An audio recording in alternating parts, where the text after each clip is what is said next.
Eh bien, salut tout le monde, bienvenue au Gérant d'Estrade. Aujourd'hui, nous sommes très chanceux parce que nous avons avec nous Philippe Aumont. Comment ça va, Philippe? Salut, ça va super bien, Pierre, merci. Hey, pour commencer, je voudrais te remercier d'avoir accepté l'offre de venir jaser avec nous. Ah, ben, regarde, ça fait plaisir. J'ai pas vraiment de place à dire non. Là. C'est toujours le fun de discuter un peu de sport, puis avec des gens qui sont passionnés de ça. Là, ça fait tout le temps des belles discussions, puis ça mène à des beaux projets. Fait que c'est le fun. Je t'avoue que je suis un petit peu nerveux, là, mais ça va bien aller. Avec nous, on a mon bon chum Yann Bourgette. C'est pas mal grâce à lui que tu es là, Philippe. Yann, pour commencer, je voudrais te dire merci. Puis comment tu vas aujourd'hui? Ah, ça va super bien. Merci à toi, Pierre. Merci à Philippe d'avoir accepté. Ça va super bien. J'ai bien hâte. J'ai hâte d'apprendre un petit peu plus puis de voir les réponses que Philippe va nous donner. Là, c'est un honneur, là, surtout pour moi qui est un fan de baseball, qui est lanceur. Là, je suis bien content de pouvoir avoir Philippe Aumont avec nous. Alors, Philippe, tu es né le 7 janvier 1989 à Gatineau. Ma première question, quand tu as commencé à jouer au baseball et tu étais tout jeune, pensais-tu vraiment te rendre jusqu'au majeur? Non, non, non, j'ai pas. C'était vraiment le rêve était beaucoup trop grandiose. Là. Ça semblait, mais on dirait que je me suis même pas porté à rêver là, ce type de choses-là. Moi, le baseball, ça a été ma porte de sortie pour les camps d'été. J'étais écœuré d'aller dans les camps d'été. Mon père m'envoyait là à toutes les années. Puis j'étais un peu trop avancé dans les sports. Puis j'étais un peu trop habile, plus habile que le reste du monde. Fait que je me retrouvais souvent que je trouvais plate les activités parce que c'était toujours, je gagnais tout le temps. Puis je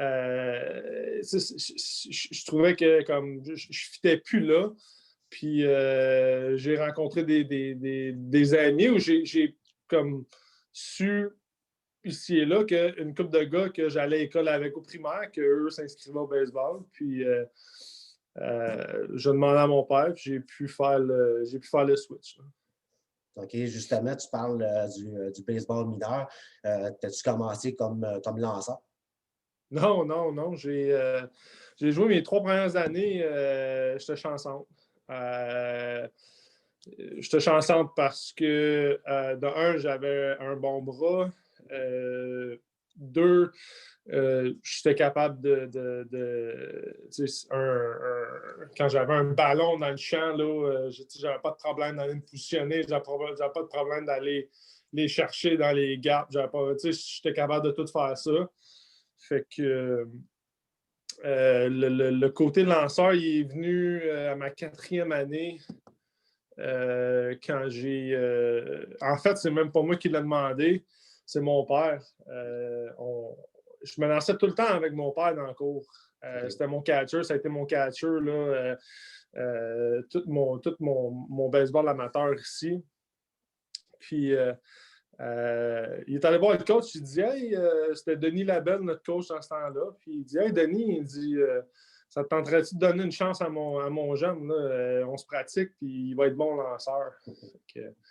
Il dit on va l'essayer. On va l'essayer quand le temps il va venir. Puis à un moment donné, on mangeait une rince. Là, puis il dit c'est pas en fil, tu vas aller lancer. OK. That was the end of it. OK. C'est là que ça a parti. Puis c'est quand tu dis c'est là que ça a parti, comment tu t'es senti quand tu as monté sur le monticule pour la première fois? Ah, j'étais nerveux, là. J'étais nerveux. C'était la première. Je m'étais pratiqué là, une couple de fois avec mon équipe, mais pas plus que ça. C'était d'un peu de ma cour à une situation live dans un match contre une autre équipe. C'était vraiment le choc que j'ai comme ressenti, mais garde, on n'apprend jamais aussi bien que quand on se fait lancer dans le feu, là, quasiment, on pourrait dire. Fait que regarde, ça m'a pris une couple de matchs là, à me mettre sur le piton un peu. Puis après ça, je pense que j'ai été un gars qui a gagné de la confiance là, dans mes entraîneurs. Là. OK. Puis, as-tu vite réalisé que tu avais un talent plus que les autres? Non, pas tant que ça. Pour vrai, oui, je lançais fort, mais à ce moment-là, quand j'ai débuté, j'avais une couple de gars qui lançaient aussi fort que moi. Okay. Puis, tu sais, c'était... J'étais pas vraiment meilleur. Je pense que c'était le côté le fait que j'étais beaucoup plus gros, beaucoup plus grand. C'était le moment... C'est le moment où j'intimidais le monde. Puis tout au long de ma carrière, quand j'ai côtoyé des gars à chaque année, l'année d'avant, j'ai joué contre eux autres, mais ça a toujours été une chose qui m'est revenue. Ils sont comme quand tu es sur le monticule, tu es intimidant, puis déjà là, ça part en ta faveur. Fait que je pense que c'était ça dans le début aussi. Je ne lançais pas aussi fort, mais j'avais la touche d'intimidation. Oui, j'en doute pas parce que sûrement tu étais pas mal plus grand et un petit peu plus costaud que les autres. Un petit peu, oui. Je suis parti de là. C'est là que j'ai pris ma croissance. Puis les autres, ils ont juste arrêté de grandir. Moi, j'ai continué. Écoute, je voudrais savoir, as-tu gardé contact avec tes anciens coachs du temps que tu jouais dans les mineurs? J'ai pas gardé un gros contact, mais toujours un plaisir de les revoir. Quand je les revois, là, il n'y a pas longtemps, je te dirais, il y a peut-être 3 semaines, j'ai revu un de mes entraîneurs. On était à l'épicerie avec sa femme, puis on était en plein COVID. Nous autres, on est juste parkés dans les allées, puis on jase ça pendant une vingtaine de minutes. Le monde, ils sont tout mal à l'aise de passer entre nous deux. On avait beaucoup à se rattraper, puis j'aime ça. J'aime ça les revoir, j'aime ça les remercier. Puis à chaque fois que je le fais, je leur dis merci.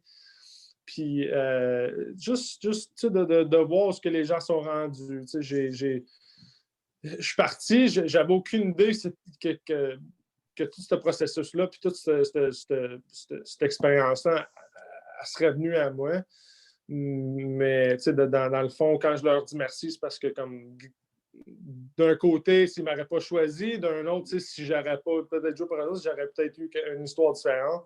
Fait que, en d'autres mots, ils ont une partie de ça là, qui leur appartient. C'est sûr, c'est certain. Écoute, en 2006, tu joues pour Team Canada Junior 3A à Cuba. Écoute, je suis un fan de Cuba. On peut voir ma casquette en arrière. Si j'avais la chance de déménager, je m'en irais là-bas. Peux-tu nous raconter ton expérience de jouer à Cuba? C'était une des premières fois, je pense, que j'allais d'un pays comme ça. Puis j'avais déjà été avec l'équipe canadienne. On avait été en République un peu, mais la République puis Cuba, là, je pense que tu peux voir la différence. Puis c'était vraiment un... À partir de là, c'est là que j'ai commencé à aimer à voyager puis à voir les différentes cultures. Parce que Cuba, c'est vraiment... c'est encore un peu, je te dirais, on donne à peu près une trentaine d'années en arrière de nous autres, d'un sens. Il y a encore les vieilles autos, puis les vieilles bâtisses. Mais c'est une place qui était quand même assez chaleureuse. Il faisait chaud. Première fois que j'avais vu une grosse tarentule, là, je te le dis, là, j'ai pas couché dans ma chambre d'hôtel le restant du voyage. J'étais allé coucher sur un couch dans une chambre d'un autre. Une tarentule dans ma chambre. C'était tous des moments d'expérience comme ça qui étaient le fun. On a eu la chance d'aller se promener dans la ville puis de visiter. C'est vraiment différent. Puis là, quand tu embarques sur le terrain puis tu joues contre Cuba, c'est là que tu t'aperçois que c'est baseball pour tout le monde, mais c'est pas la même game pour tout le monde. Les autres, ils jouent complètement différent, la game. Ils sont intenses, puis ils ont des manières que ici en Amérique, on n'a pas pantoute. Puis ça peut te déboussoler, mais moi, ça ne m'a jamais déboussolé. Moi, ça m'a toujours comme intrigué. Fait que j'étais toujours comme. J'étais impressionné par leur tactique, leur cri, puis les choses comme ça. Mais je trouvais ça fascinant en même temps. Fait que ça ne me dérangeait pas. J'avais du plaisir avec ça. Tu as sûrement gardé de super de beaux souvenirs lors de ce voyage-là, c'est sûr. Oui, ben oui. Regarde, j'ai. Je me souviens, je pense que c'est mon dernier coup de circuit à la vie, c'est à Cuba, dans mon tournoi. Ça a été mon dernier coup de circuit dans un vrai match, à part le softball. Mais je me souviens, c'était notre premier match contre Cuba, à Cuba contre le Mexique. Puis on était en 9e manche, on était à égalité, là, 5-5. Là, le coach m'appelle, il dit Phil, il faut lancer. Fait que là, je m'en vais lancer la 9e, la 10e, la 11e. Je pense en 11e, notre frappeur désigné, il se fait mal. Là, on n'a plus personne sur le banc. Ils sont comme, ben, Phil, vous êtes frappé. Genre, c'est toi qui es dans la game, vous êtes frappé. Puis, je pense que mon premier at-bat, je me suis fait passer. Là, je me suis fait striker. Puis, en 13e manche, je suis revenu. J'ai frappé un coup de circuit, scène de 2 points.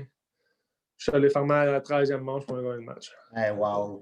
Méchante belle histoire quand même. Ouais, c'est super. Là, Je veux savoir, je n'ai pas le classement, les résultats, mais vous avez fini en quelle position lors du tournoi? On a gagné à bronze. Okay. On a perdu en semi-finale contre la Corée. Encore une autre fois, les Asiatiques. Différentes cultures, différentes games. C'est du baseball, mais c'est pas la même game. Fait que, c'est des choses, surtout quand tu es jeune, puis que tu t'attends pas à ça. Des fois, ça peut vraiment te surprendre. Puis tu vas, si tu n'es pas prêt à l'adversité d'une manière différente, ça peut te prendre par surprise. Ouais, j'en doute pas. Écoute, en 2007, tu es nommé joueur de l'année au Canada, mais tu deviens le premier Québécois à être repêché en première ronde, le 11e au total par Seattle. Raconte-nous donc un peu comment ça fonctionne avant le repêchage, si d'autres équipes ont entré en contact avec toi, comment que le processus... Oui. Mais c'est sûr que dans le processus, tu as quasiment toutes les équipes qui vont te contacter. Ils vont t'envoyer une lettre, en fait. Ils t'envoient une lettre, fait que c'est une lettre, tu remplis là, un peu le formulaire. Là, ils te posent des questions, ils posent des questions bien basiques. Penses-tu, si tu te fais repêcher, penses-tu signer? Si tu veux signer, serais-tu intéressé de ça? Blablabla, ça. C'est un peu du gros standard. Là, puis là, tu as tous les collèges aussi qui t'envoient la même lettre. Fait que tu peux en avoir là, de 30 équipes, tu peux avoir 30 lettres, tu peux avoir une cinquantaine de lettres de collège, tout dépendant. C'est sûr que dans mon cas, j'étais un peu haut placé, fait que j'en ai reçu un paquet. Là, oui. Mais je pense que j'avais reçu quasiment tous les formulaires sauf Seattle. Seattle, j'avais rien entendu. Je ne savais même pas qu'il est dans le portrait. C'était pas une équipe que j'envisionnais vraiment, là, que je me voyais parce qu'ils sont complètement dans l'Ouest. C'était une équipe qui était vraiment silencieuse. C'était jamais une équipe dans le top, mais c'était jamais une équipe des plus basses. Fait que, je sais qu'ils ont eu du gros succès, mais j'étais trop jeune, puis je pense que je n'étais même pas au monde quand il y a eu ça. Fait que, j'avais pas grand connaissance des Seattle Mariners. Fait que sont venus vraiment par surprise au repêchage. Mais c'est ça. Avant, là, tu remplis bien des formulaires, tu rencontres plusieurs recruteurs. Puis, tu sais, eux autres, c'est un peu... pour eux, c'est un dogfight. Il faut qu'ils viennent te chercher, il faut qu'ils te convainquent que ça, c'est la bonne organisation pour toi. Puis ils pensent vraiment au toi, puis ils pensent faire quelque chose de bon avec toi, puis ainsi de suite. Même chose pour les collèges. Fait qu'il y a vraiment beaucoup de gens là, qui sont alentour de toi, puis qui veulent juste t'accrocher, puis ils veulent t'amener sur leur bord. C'est sûr que c'était impressionnant, c'était déboussolant par bout. Tu sais, j'ai quand même là, 16, 17, 18 ans. Je comprends pas trop qu'est-ce qui se passe. Je parle pratiquement pas anglais. Fait que toi, tu me jases, puis je comprends rien de ce que tu me dis. Là, fait que c'était des beaux moments, mais en même temps, c'était des moments vraiment déboussolants. Là. Comme, je pourrais pas tout te raconter, là, parce que il y en a bien que ça a juste comme rentré dans l'oreille, ça a sorti de l'autre, parce que c'était, à un moment donné, ça vient beaucoup de répétitifs en même temps. Fait que t'es comme, garde, il fallait rouler ta cassette, là, on va l'écouter après ça, mais on passera, tu sais, il n'y a rien qui va se passer jusqu'à temps que Josie arrive, puis ça, c'était le 7 juin. Fait que, ouais. Écoute, je suis curieux, est-ce que les expos t'ont envoyé une lettre? Non, les expos n'existaient pas. Ah, ben oui, c'est vrai, tu as bien trop raison.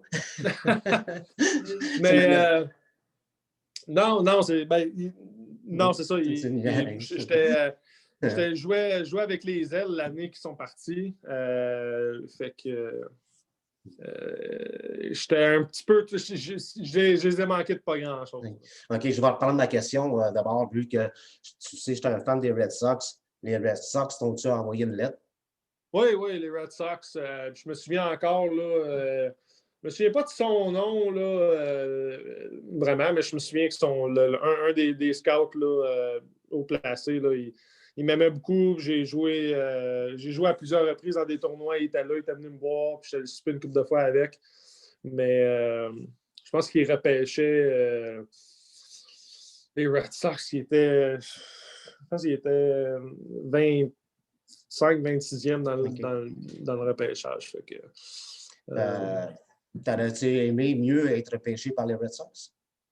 Regarde, moi, j'avais vraiment pas d'importance. Okay. Il y a une équipe seulement que j'aurais refusé.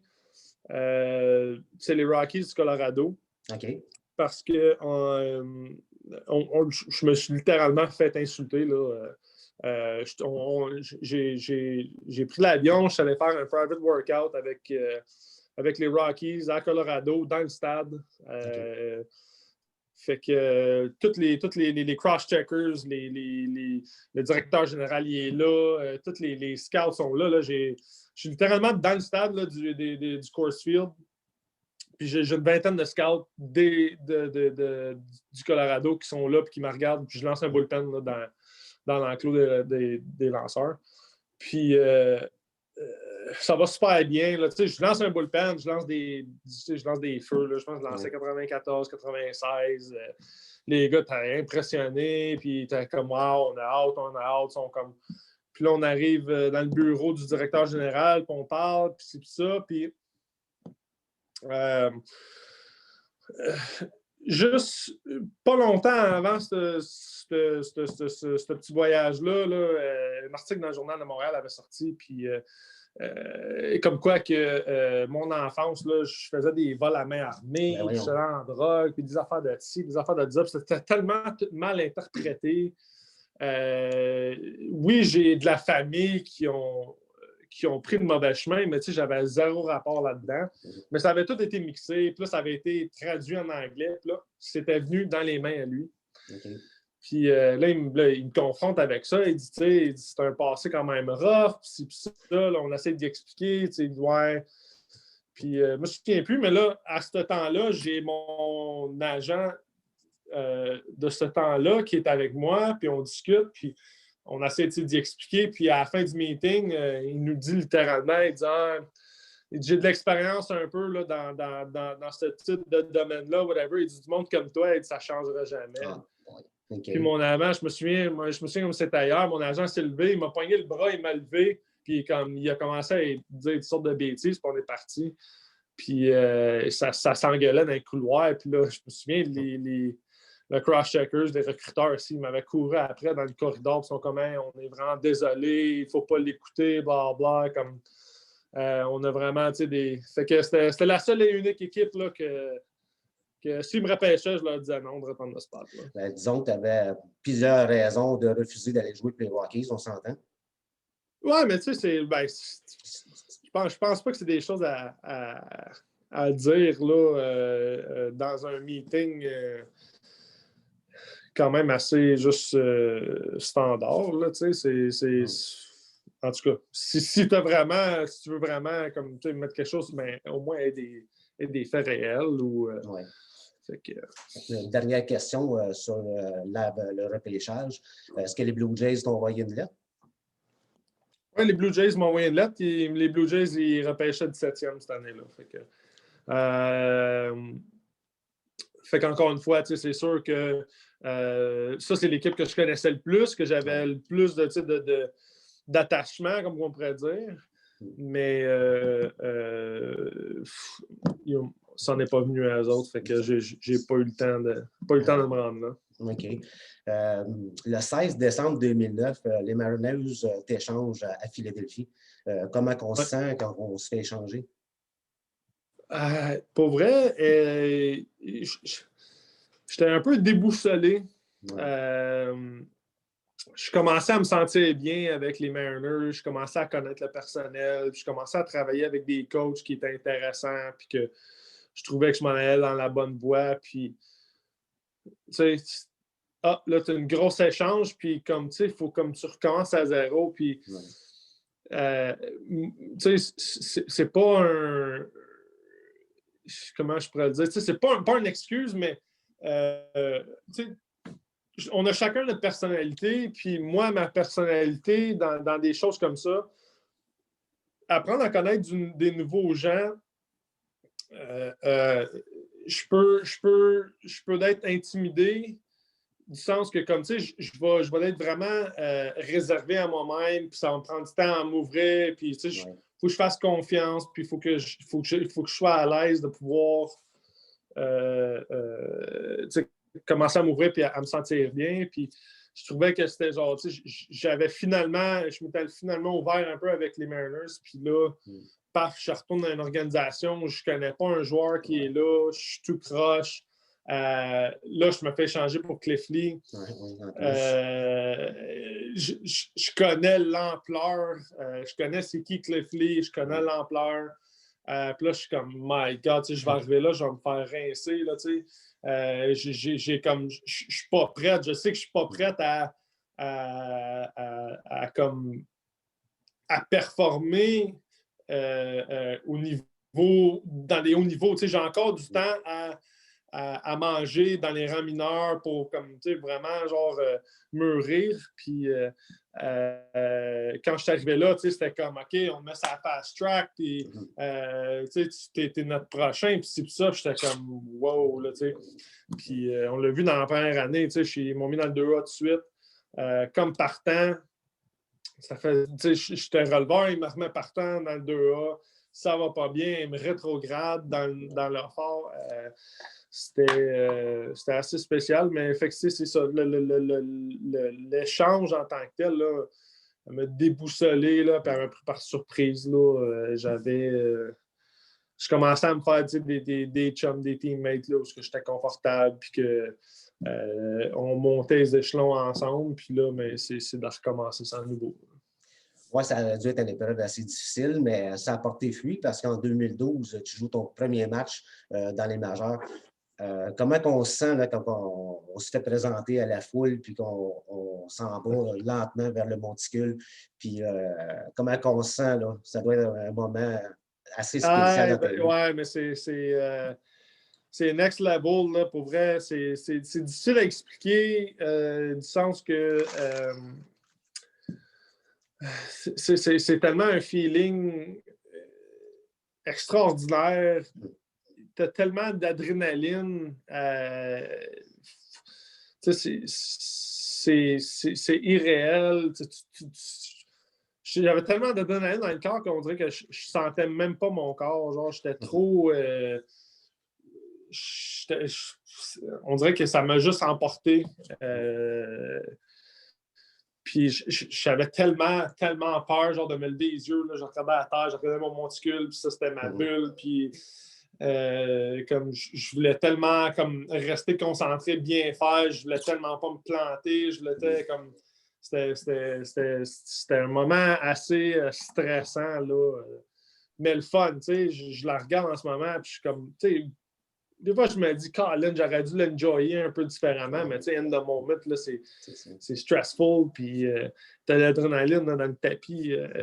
C'est dur à décrire le feeling si tu l'as jamais eu un peu. En plus, je pense, Philippe, tu avais fait ton dernier retrait, là, si je me souviens, là, d'avoir vu les vidéos.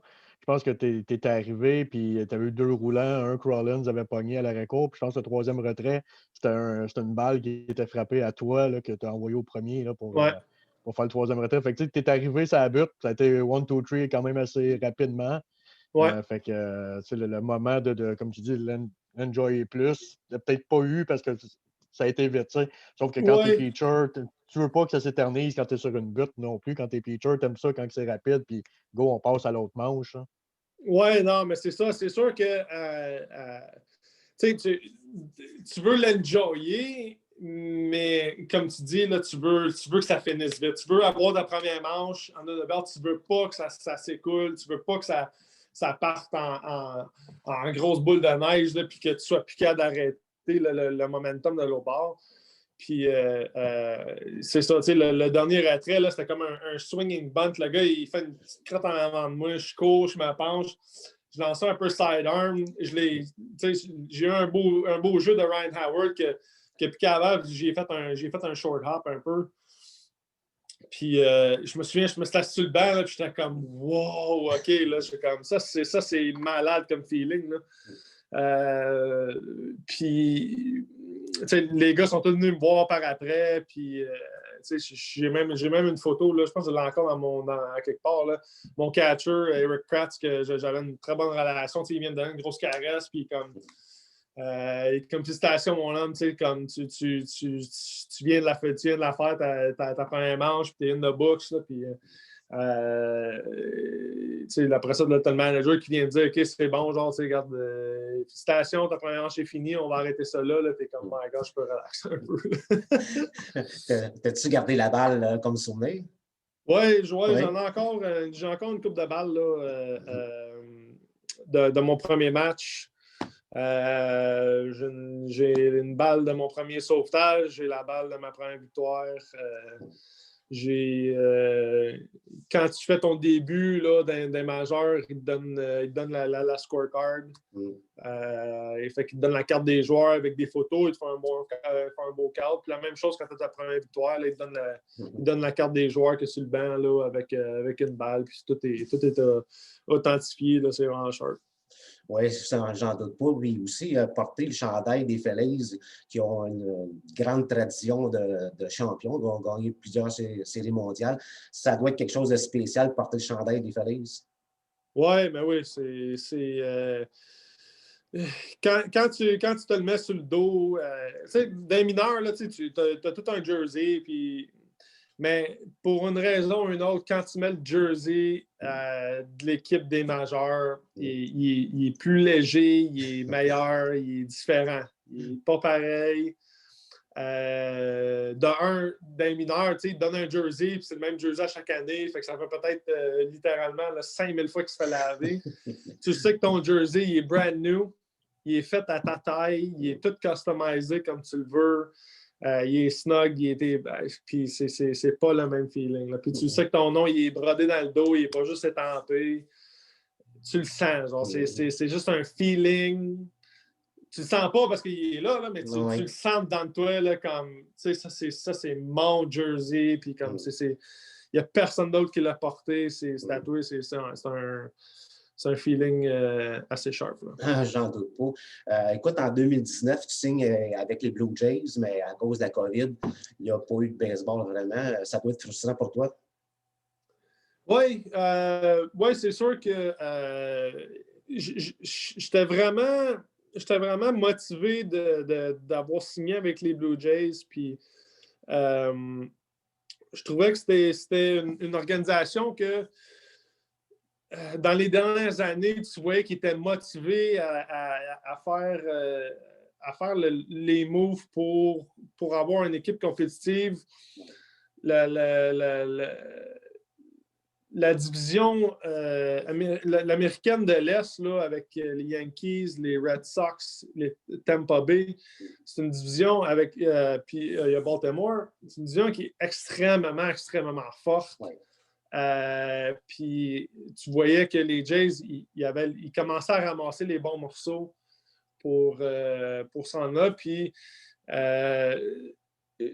il y avait une couple de coachs que j'ai côtoyé au fil des années qui étaient là. Ça fait qu'encore une fois, je me présentais au camp et je savais que j'allais avoir un petit peu des points de repère pour parler puis un peu briser la glace dans le clubhouse. Puis pour vrai, mon camp avec les Blue Jays a été mon plus beau camp à vie. Ah oui.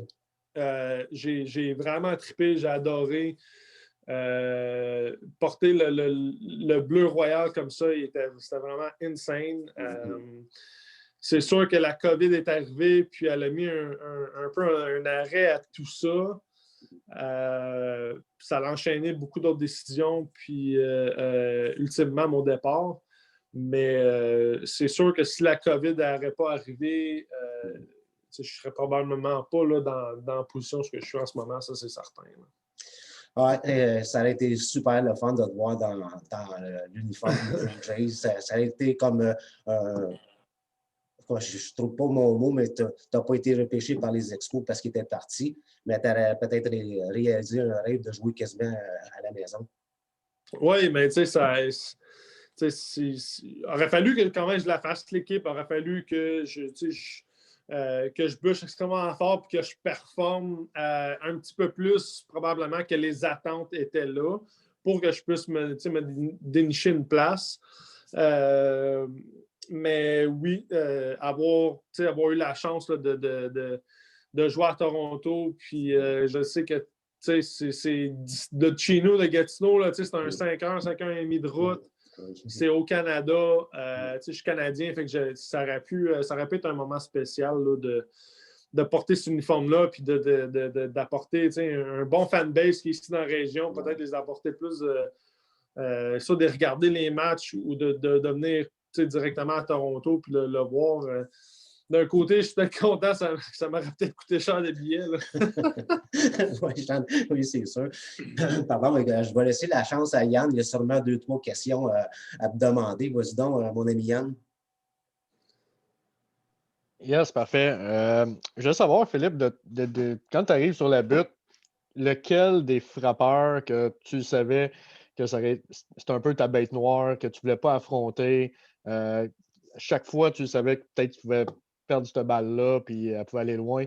Je sais que tu étais pas mal dans le national, fait que tu n'as pas pu affronter des Mike Trout là, qui étaient dans l'américaine, mais as-tu un frappeur vraiment qui était ta bête noire que tu n'aimais pas, puis ou sinon, lequel que, peu importe le joueur, le frappeur, lequel que tu n'aurais pas voulu affronter? C'est dur un peu comme question, mais je te dirais la bête noire, là, si on regarde statistiquement, là, celui qui m'a fait le plus mal, c'était avec les Mets, c'était Lucas Duda. Je ne sais pas pourquoi, mais il voyait bien ma balle. J'ai eu des grosses batailles contre lui, puis je me souviens juste qu'il m'a frappé 2 coups de circuit back-à-back dans 2 games de suite qu'on a joué, un à la maison, un chez eux.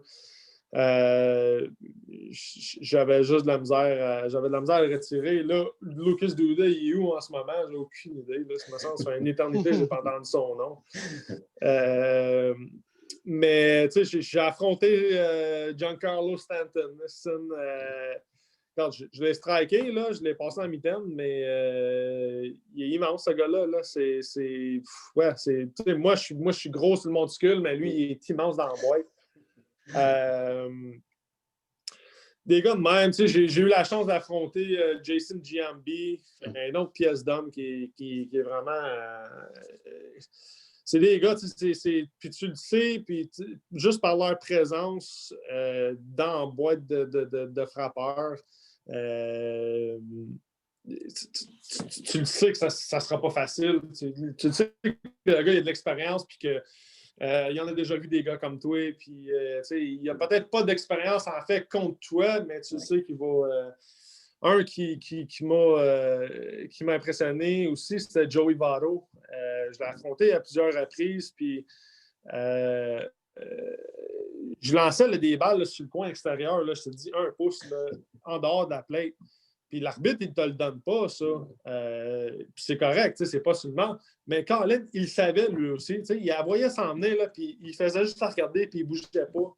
J'étais comme, tu vas-tu swinguer, tu vas-tu vraiment accentuer, parce que c'est de même que tu peux aller en dehors de la zone des prises, que tu vas aller chercher tes retraites, puis il ne mordait pas, puis c'est là que tu te rends compte que les gars, là, ils ont vraiment un œil là, assez spécial. Là.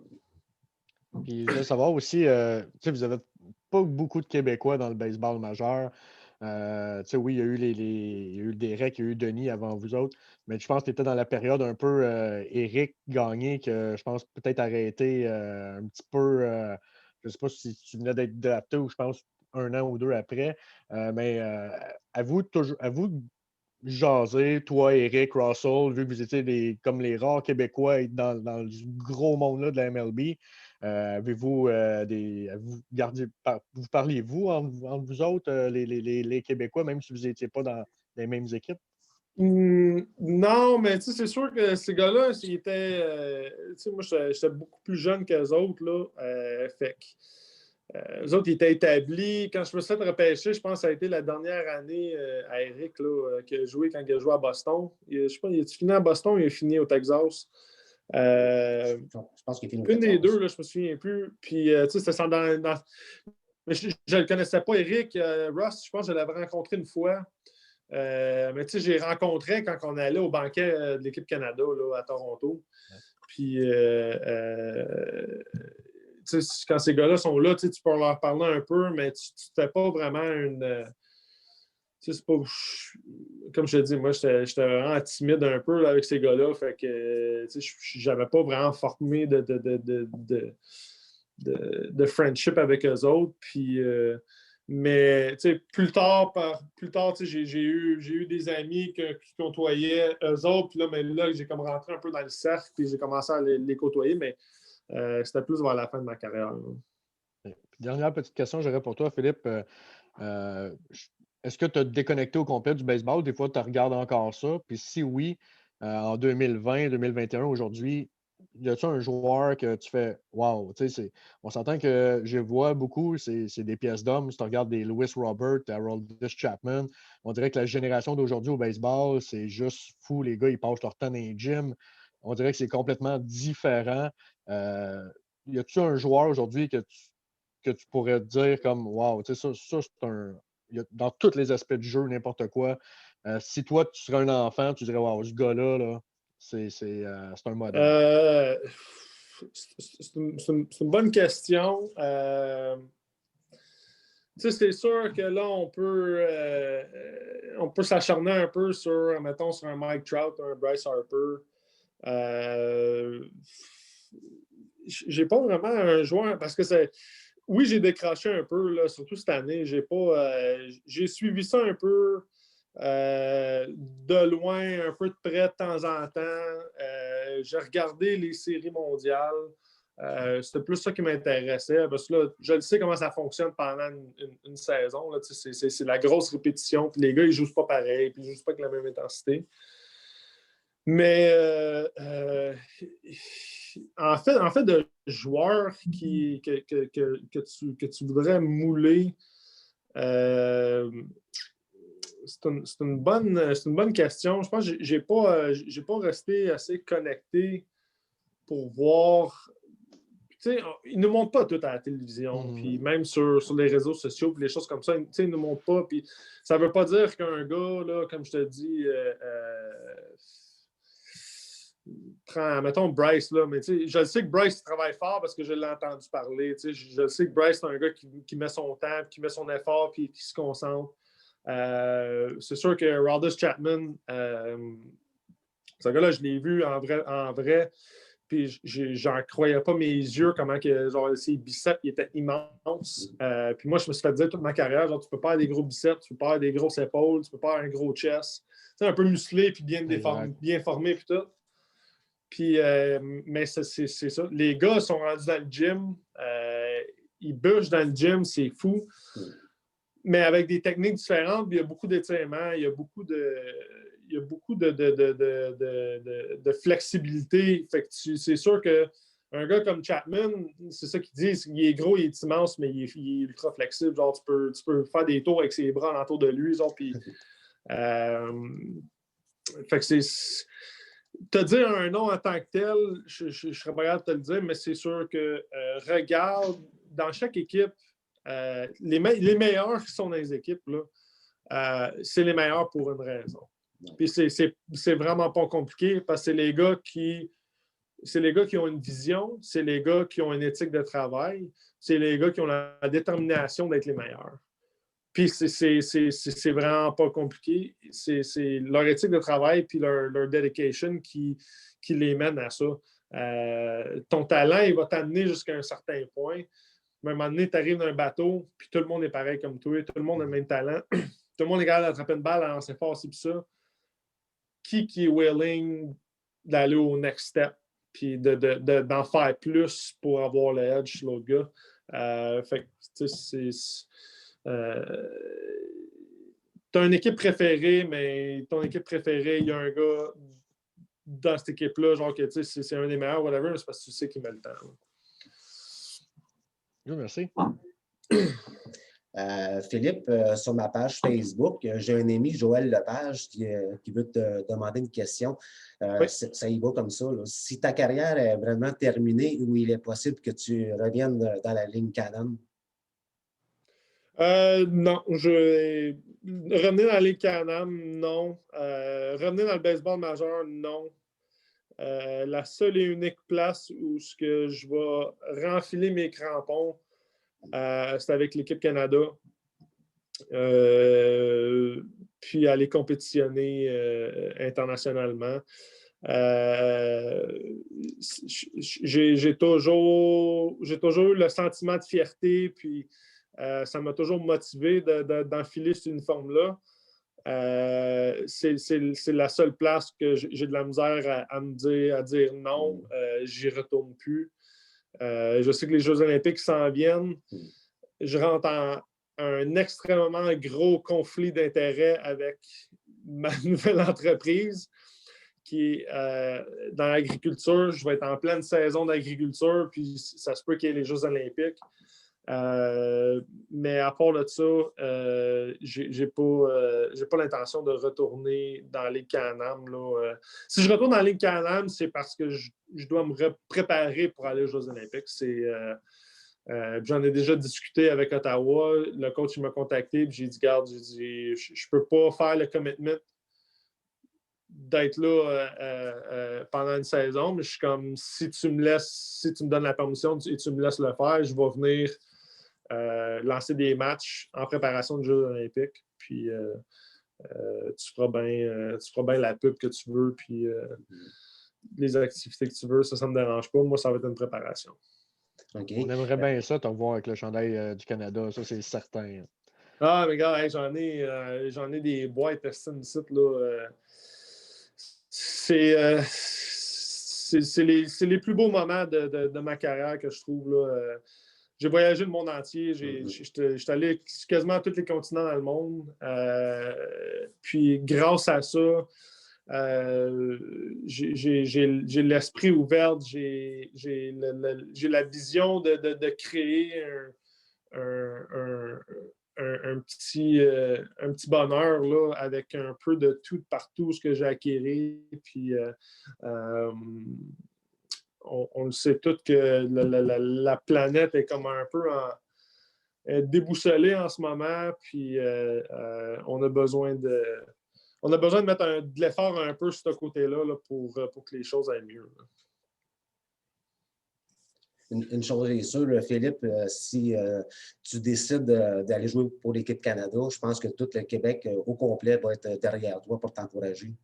Ben, merci, oui. C'est toujours le fun de voir les gens encouragés et les gens qui supportent. Là,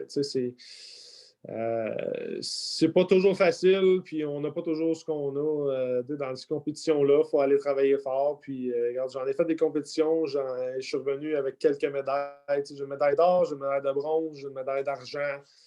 Puis j'en ai fait des compétitions. Fait que c'est pas toujours facile de revenir à la maison là, avec les mains vides, mais quand tu as des gens là, qui sont derrière toi puis qui te félicitent puis que sont avec toi no matter what, des fois, pas des fois, mais la plupart du temps, ça vient apaiser là, ce petit moment là, de emptiness là, que tu reviens à la maison avec. Oui. J'ai Marc-André Magny qui te demande est-ce que les Falaises t'ont consulté lorsqu'ils t'ont converti en relâche? Quand ils m'ont oui, ben oui, c'est sûr que il t'a pas. Il te côtoie, ben, il t'amène dans le bureau, mais tu n'as pas vraiment une décision. Tu n'as pas vraiment un mot à dire. Ils vont te dire, regarde, c'est ça qu'on veut faire avec toi. Puis, ils te demandent, c'est-tu correct avec toi? Mais même si tu leur dis non, c'est eux autres qui dirigent un peu. Puis, c'est difficile.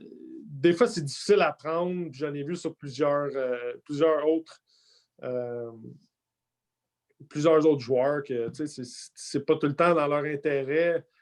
Eux, leur intérêt, c'est comment on pense que ça va être la meilleure chose pour toi. Mais toi, dans ton cœur, si c'est pas ce que tu veux faire, mais ils s'en foutent un peu. Fait que dans ce temps-là, moi, j'ai toujours eu la mentalité d'un peu d'un lanceur partant. Puis, mais tu sais, ils viennent puis sont comme garde, si tu fais ci, si tu fais ça, on va t'aimer plus, puis tu vas aller plus vite, puis tu vas monter les échelons plus vite. Puis, fait que là, t'es comme OK. Fait que, mais regarde, faut que tu vives avec. Ça fait partie de la business. Puis, au bout de la ligne, c'est toi qui te donne un salaire. Fait que t'as pas le choix. Non, c'est ça. Écoute, quand j'ai décidé de commencer les gérants d'estrade, mon but premier, c'était connaître la carrière des invités que j'étais pour avoir, mais aussi savoir ce qu'ils font après leur carrière. Comme toi, qu'est-ce que tu fais depuis que tu joues au baseball? Moi, j'ai investi avec ma femme. En fait, on va devenir propriétaire d'une ferme dans quelques jours. Fait que je suis parti de joueur de baseball à un jour devenir fermier. Un fermier un peu, comment je pourrais dire, un peu plus modernisé là, que. On veut juste apporter un petit peu plus de vert dans la communauté. Puis, moi, j'ai toujours eu un intérêt à travailler avec des animaux. J'adore les animaux. J'ai toujours voulu avoir des chevaux. J'ai toujours voulu avoir des cochons, des chèvres, des choses comme ça. Puis, avec la pandémie, ça met une emphase ça met une emphase de vraiment accélérer le processus parce qu'on s'en était parlé. On voulait. C'était comme un peu notre projet de retraite. Okay. De s'acheter une ferme, puis une petite fermette, là, puis d'avoir des animaux, puis. Mais avec la COVID, on a vu que les épiceries se sont comme vidées et puis on était de me lancer là-dedans pour apporter une sécurité en premier à ma famille. Je ne me le cacherai pas. J'ai pensé à ma famille en premier. Je dis, moi, je vais faire ça, je vais faire sûr et certain. Je vais mettre ma famille dans une position où si ça revient ou si la planète complètement, on a quelque chose à se tourner vers, puis on va pouvoir survivre un peu.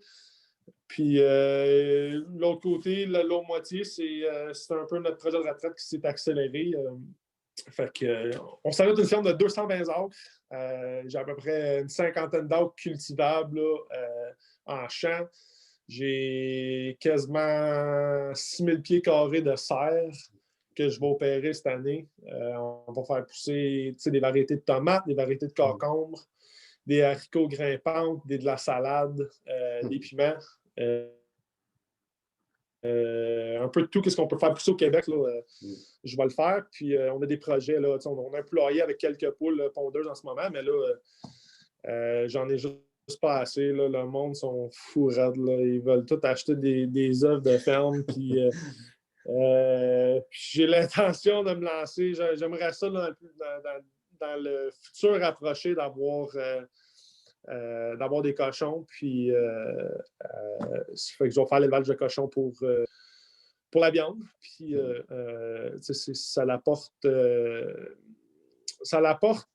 un produit que moi, je le sais, puis que je vais être capable de présenter aux gens, puis je vais être capable de leur prouver que le produit que je leur donne, il est santé. Ouais. Parce que souvent, tu peux aller à l'épicerie, tu vas prendre tes légumes ou ta viande, whatever, puis il y a beaucoup d'incertitudes de comment ça a été traité.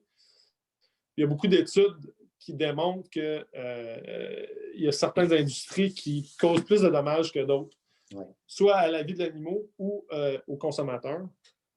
Fait que nous, j'ai mis, dans les dernières années, je mets une emphase là-dessus, puis je trouve que les gens ont le droit d'avoir un contact avec un peu ce qu'ils consomment. Puis moi, c'est ma vision. Ben, écoute, tu as une très belle vision, puis je te félicite, toi et ta femme, pour ce projet-là. Vraiment, félicitations, vous travaillez fort, j'en doute pas. Oui, on met beaucoup d'efforts, on ne compte pas notre temps. C'est sûr que, regarde, on se lève tôt de bonne heure le matin, puis on travaille jusqu'au soir, jusqu'à temps que la petite est couchée, puis par après. Mais c'est le fun. Je suis sur ma terre, puis on a la paix, puis fait que c'est pour ça que c'est toujours le fun de dire oui, d'avoir un moment d'interaction, parler de sport. J'en ai plus grand, il y a plus grand sport en ce moment. Là, fait que dans jaser, c'est toujours le fun, puis ça me sort un peu de ma bulle. Oui. Puis, une autre affaire, quand j'ai décidé de partir les gérants d'estrade, c'était pour aller rencontrer les gens, autant ceux qui ont joué professionnel que les amateurs. Je vais lui mettre une petite note sur ta fiche. Comme lorsque la pandémie va être finie, je vais peut-être aller cogner à ta porte pour te faire une surprise. Oui, mais regarde, même pandémie ou pas pandémie, regarde, c'est sûr que moi, je respecte, là, si vous le prenez.